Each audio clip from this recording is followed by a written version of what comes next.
Bismillahirrahmanirrahim. Assalamualaikum warahmatullahi wabarakatuh. Waalaikumsalam. Alhamdulillahirrabbilalamin. Alhamdulillah hamdan hasiran tayyiban mubarakan fi kama yuhibbu rabbuna wa yarda. Asyhadu alla ilaha illallah wa asyhadu anna Muhammadan abdu wa rasuluh sallallahu alaihi wasallam wa ala alihi wa sahbihi. Amma ba'du. Ikhwatal iman, ikhwatal Islam, akramanallahu wa iyyakum. Semoga Allah senantiasa memuliakan kita semua. Tayyib, alhamdulillah pada kesempatan ini kita kembali melanjutkan seri podcast ya yang dulu sempat kita laksanakan. Malam hari ini alhamdulillahirrabbilalamin saya kedatangan tamu yang cukup spesial. Nanti bisa kenalan sendiri, ngobrol sama beliau. Intinya kita membuat podcast seperti ini adalah untuk testimoni ya. Jadi kami ini adalah dulunya para mantan di Islam Jamaah. Kemudian kami ngobrol santai mengenai Islam Jamaah.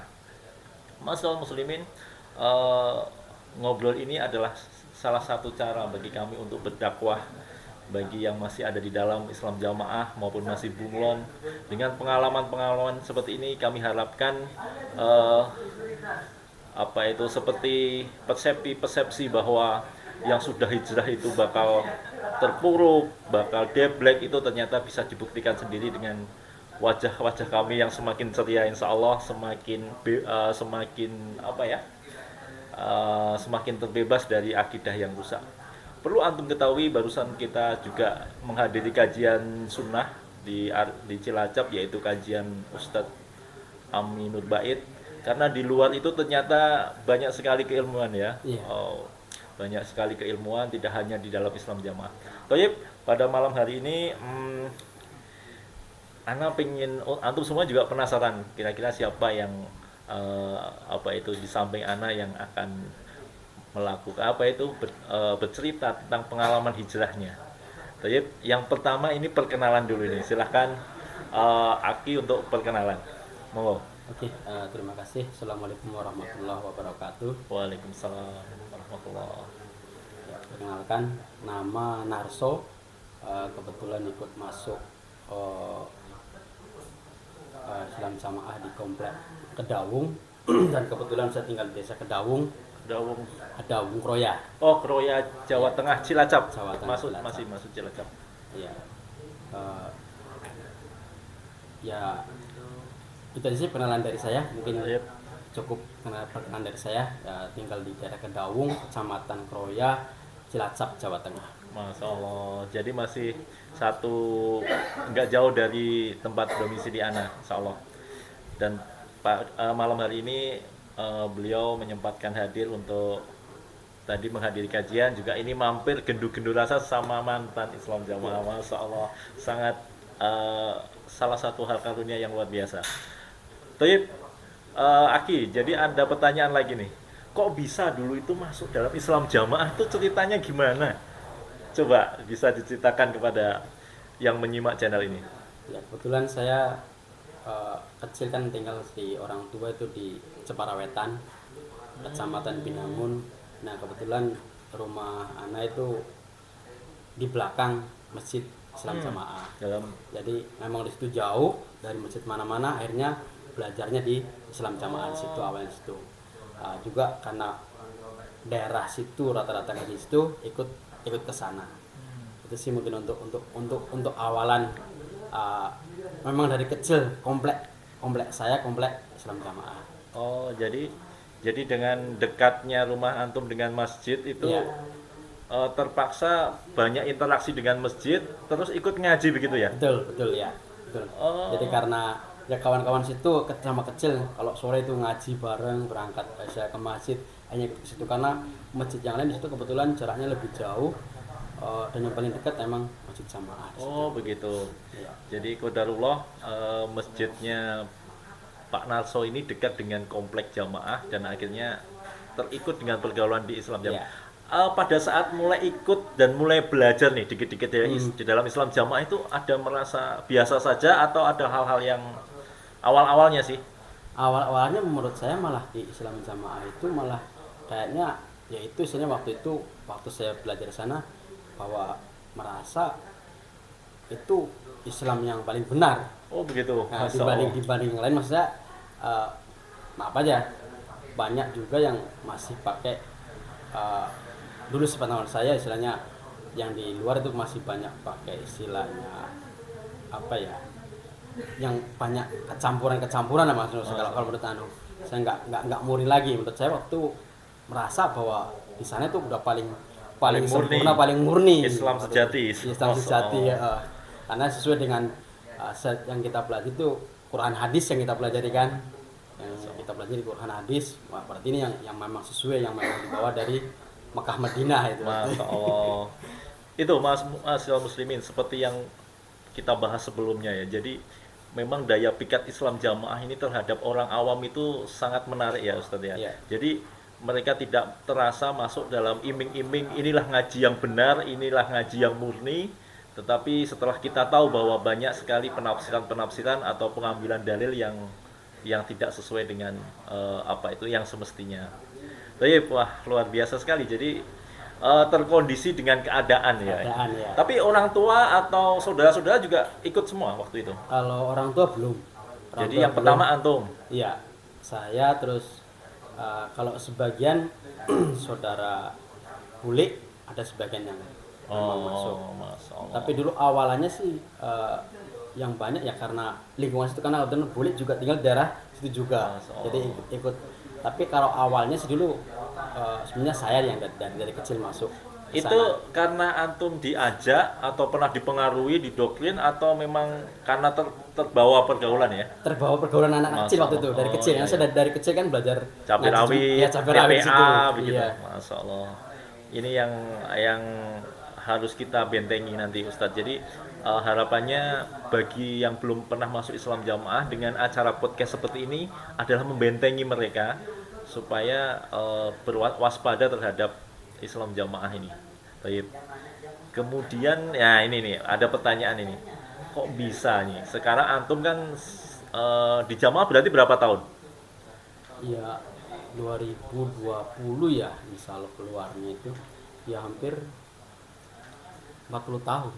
Masya Allah, ini Mas Muslimin, coba antum bayangkan, Pak Narso ini 40 tahun dalam Islam jamaah, coba.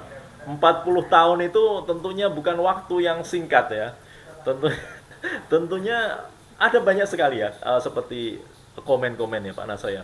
Kok bisa orang ini bisa ngaji puluhan tahun kok akhirnya bisa keluar dari Islam jamaah, itu banyak yang komen. Nah ini sekarang kesempatan ini Ana tanyakan nih kepada antum, kok bisa awal mulanya berhijrah dari atau keluar dari Islam jamaah itu seperti apa?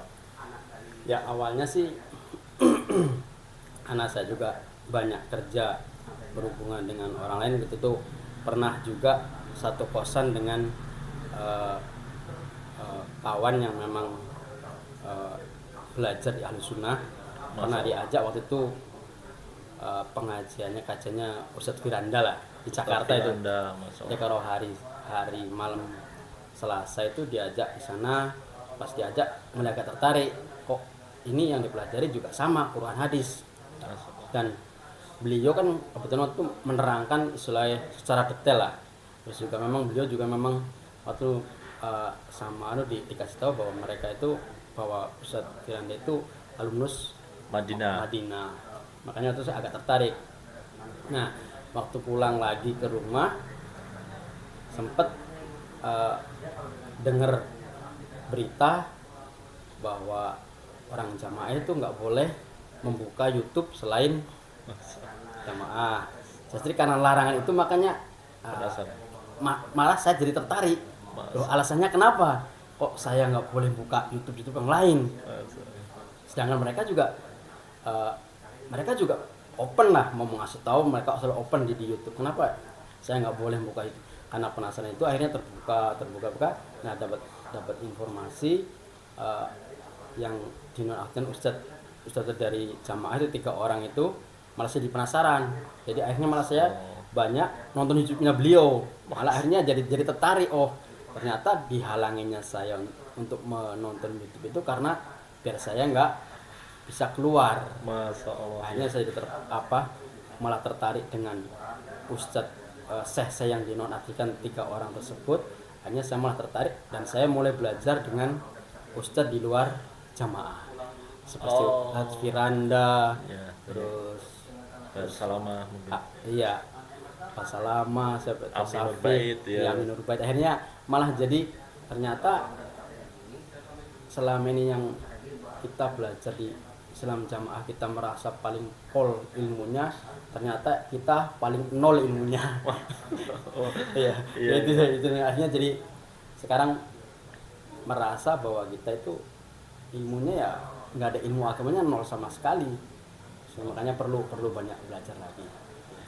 Masya Allah. Jadi, Masyaallah muslimin, ini adalah salah satu strategi keimaman pusat yang memagari jamaah sekarang ini ya, tidak boleh mengakses video, tidak boleh membaca yang di luar. Tetapi ini justru yang terjadi sebaliknya. Pak Naso atau Aki Naso ini ternyata justru timbul rasa penasaran, ya, penasaran, keingintahuan ya, karena hakikatnya orang mencari ilmu kok ini kok dibatasi gitu, ditutupi. Jadi nggak boleh. beliau ini termasuk salah satu seperti akalnya itu jalan ya, atau tidak terdoktrin, dan dia itu memakai hati nurani. Jadi sesuatu yang ditutupi dan lain sebagainya itu patut kita curiga apakah memang benar atau justru malah yang sebaliknya ya, betul ya. Karena kebenaran yang sejati itu tidak takut untuk diuji, tidak takut untuk dibandingkan dengan hal yang lain. Masyaallah muslimin, itu perjalanan hijrah yang luar biasa yang tadi sempat antum semua juga sudah dengarkan. Nah, ini kemudian ada pertanyaan lagi. Kalau di dalam Islam Jamaah itu ternyata di selama 40 tahun ini dulu sempat ada dapukan atau ada apa? Maksudnya di dalam Islam Jamaah cepat jadi aktivis atau seperti apa? Nah, kebetulan di Islam Jamaah karena saya waktu itu juga boleh dibilang kurang aktif karena terkendala pekerjaan, jadi rukyah biasa sih, Ya, rukyah biasa. masalah. Jadi belum sempat jadi pengurus lah, nggak sampai jadi pengurus. Masalah. Ya. Itulah pengalaman-pengalaman kita 40 tahun di dalam Islam Jamaah, seperti anak 33 tahun di dalam Islam Jamaah. Akhirnya kita bisa keluar, ini kita seperti apa ya, seperti gendu-gendu rasa ya. Iya. Seperti alumnus untuk apa itu, temu kangen begitu dengan alma mater yang sama. Masya Allah. Nah, ini Pak Naso, ini saya tanya nih, selama 40 tahun di dalam Islam Jamaah itu apa sih ajaran di dalam Islam Jamaah, atau kalau boleh kita sebutkan agak ini ya, agak to the point ya, kesesatan dalam Islam Jamaah menurut Pak Naso itu apa saja sehingga menyebabkan bisa berhijrah? Tahu? Yang waktu itu yang masih tanda tanya besar itu kenapa kita nggak boleh sholat di belakang selain imam jamaah. Ya. Nah itu istilahnya yang jadi ketika karena saya selalu merantau, ketika saya bekerja saya harus terbelenggu dengan sholat harus di Masjid di Jamaah. masjid. Bahkan Jumatan harus, kadang-kadang dulu saya pernah ngalamin Jumatan cuma 2 orang di kamar. Padahal di luar sana istilahnya ada Jumatan umat muslim yang lebih banyak. Saya akhirnya Jumatan dengan cuma 2 orang, 3 orang di ruangan yang tertutup sekali. Terus sholat jamaah juga, kenapa sholat jamaah nggak boleh di tempat umum, di masjid umum, harus diulang lagi di sholat di masjid sendiri dan di imam sendiri. Itu yang utama sekali. Terus juga istilahnya terutama ke kita harus mengagungkan pengurus dibanding mengagungkan orang tua. Itu yang istilahnya jadi istilahnya kalau sekarang kita kan udah belajar agama sedikit, kita mengutamakan orang tua. Jadi istilahnya mengabdi sama orang tua selama orang tua masih ada. Kalau dulu istilahnya kita yang penting taat pengurus, udah pokoknya dijamin masuk surga. Nah, ini yang penasaran, ini Ana juga penasaran. Lebih taat pengurus dibanding orang tua itu contoh sepelenya apa ya? Ya contoh kayak misalkan kayak pembelaan diutamakan, membela ke ya yang rutin itu bayar dulu. Diutamakan kesana dulu. Istilahnya kalau jarang-jarang istilah pengurus apa OSIS di jamaah itu mengutamakan orang tua, jarang nasihatin itu. Tapi Masyaallah muslimin, ini adalah curahan hati seseorang yang sangat jujur sekali. Jadi ini benar-benar yang terjadi dalam Islam Jamaah. Jadi beliau tadi menyampaikan bahwa menetapi agama di Islam jamaah ini sulit ya. Mau Jumatan sulit, mau sholat saja dibikin sulit ya. Sholat saja tidak boleh di belakang imam yang bukan jamaah. Padahal setelah kita tahu dalilnya, as-sholatun mafruḍah, apa itu, wajibun ala kulli muslim baron kana au fajiron. Ya, sholat sudah ditegakkan, kita wajib mengikutinya walaupun imamnya itu baron kana au fajiron, imamnya bagus atau bahkan fajir, kita wajib mengikuti imam tersebut. Nah, alhamdulillah sudah bisa berhijrah. Salah satu yang disampaikan tadi juga mengutamakan pengurus daripada apa itu istilahnya yang lain, you know. Ini juga salah satu bentuk kesesatan. Akhirnya Pak Naso bisa berhijrah ya, Masya Allah, dengan logika yang apa itu jalan, kemudian hati nurani, akhirnya bisa membongkar doktrin yang ada di dalam Islam jamaah. Masya Allah, barakallahu fikum. Nah, ini satu pertanyaan lagi nih, coba. Pengalaman apa atau apa yang dirasakan setelah berhijrah ini? Setelah berhijrah, ibaratnya saya merasa nggak terkekang, bukan berarti saya bebas, istilahnya nggak sesuai dengan ajaran Islam. Terkekang dalam artian saya mau, ketika saya di perjalanan saya mau sholat, saya bisa sholat di mana saja. Ketika terdengar azan, saya bisa berhenti di mana aja, di masjid mana aja. Kalau dulu ketika dalam perjalanan, apalagi tempat jauh, saya harus mencari, apalagi Jumatan ya, harus mencari masjid jamaah sampai istilahnya sampai susah. Kalau istilahnya nggak sampai ketemu, mending nggak usah Jumatan. Ya istilahnya apalagi kayak kadang-kadang dengar azan pun kita masih bukan masjidnya jamaah, misalnya nanti aja sholatnya. Kalau sekarang kita kan dalam perjalanan dengar azan langsung berhenti, bisa sholat di mana aja. Coba kalau ada kesan seperti ini, nanti teman-teman yang masih dalam Islam jamaah itu gini, nanti setelah keluar dari jamaah itu ngajine piye. Nah ini coba sekarang Pak Nasowi sudah hijrah, apa yang dirasakan atau keilmuan di luar jamaah Islam jamaah itu seperti apa sih? Ya, yang saya pelajari, kan saya juga kebetulan kerjanya agak terbatas dengan kondisi sinyal. Kalau juga jauh dari daratan kan ya.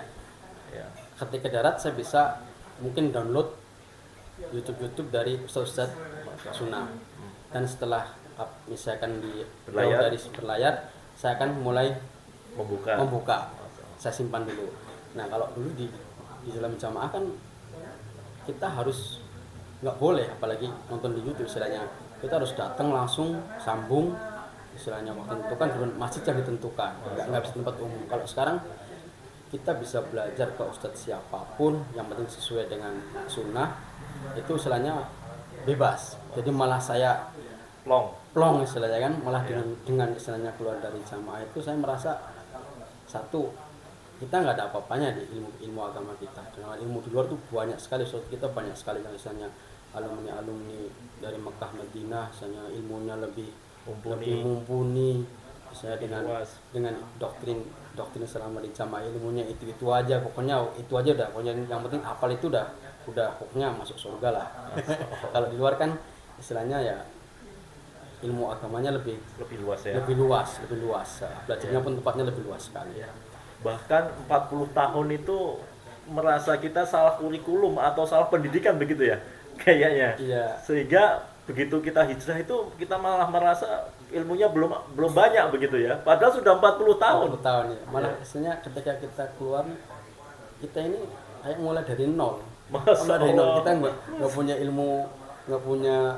ilmu agama sama sekali. Memang begitu. Saya nggak punya apa-apa, saya nggak bisa menyampaikan apa-apa. Ketika kita udah ngomong sama orang luar, apa ilmu kita nggak ada apa-apa, cuma doktrin itu aja yang kita bahas itu.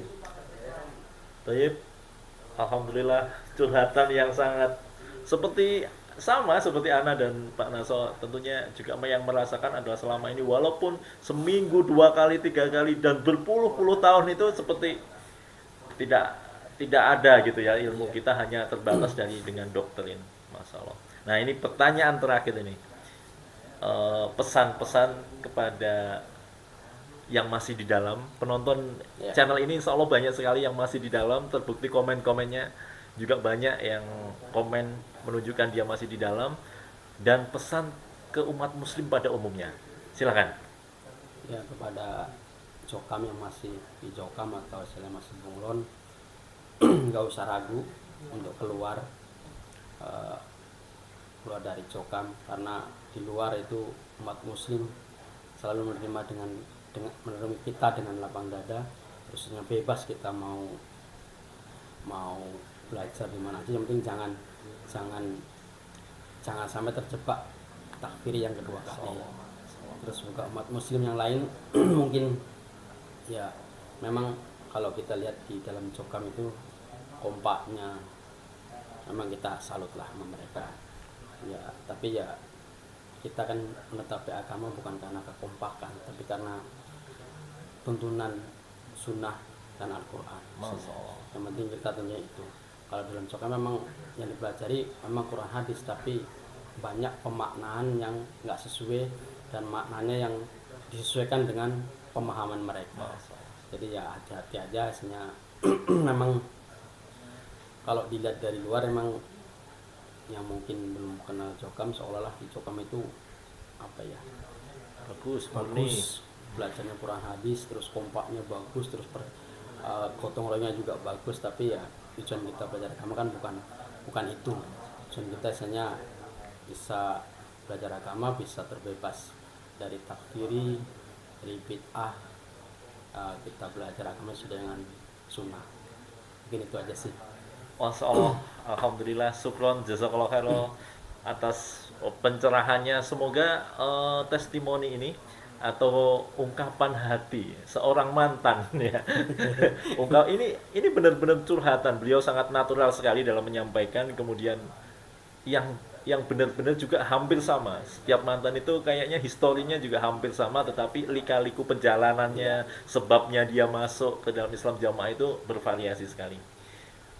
Mungkin itu ma'asyiral muslimin untuk sekedar ngobrol dengan Pak Naso. Perlu diketahui bahwa beliau ini kadang bekerjanya di lepas pantai ya. Iya. Jadi memang dengan pekerjaan yang seperti itu dan kondisi persyaratan di Islam jamaah yang harus sholat dengan sesama, kemudian apa itu Jumatan harus di tempat masjid jamaah, itu sangat menyusahkan. Padahal Allah dan Rasulnya sudah banyak sekali memberi keringanan ya. Adinun yusun, agama itu mudah. Itu mungkin podcast kita pada malam hari ini. Semoga dapat menjadi pencerahan kepada antum semua yang menyimak channel ini. Wassallallahu ala Muhammad wa ala alihi washabbihi wasallam. Wa akhiru da'wana alhamdulillahi rabbil alamin. Subhanaka wa bihamdika asyhadu an la ilaha illa anta astaghfiruka wa atubu ilaik. Wassalamualaikum warahmatullahi wabarakatuh. Waalaikumsalam warahmatullahi wabarakatuh.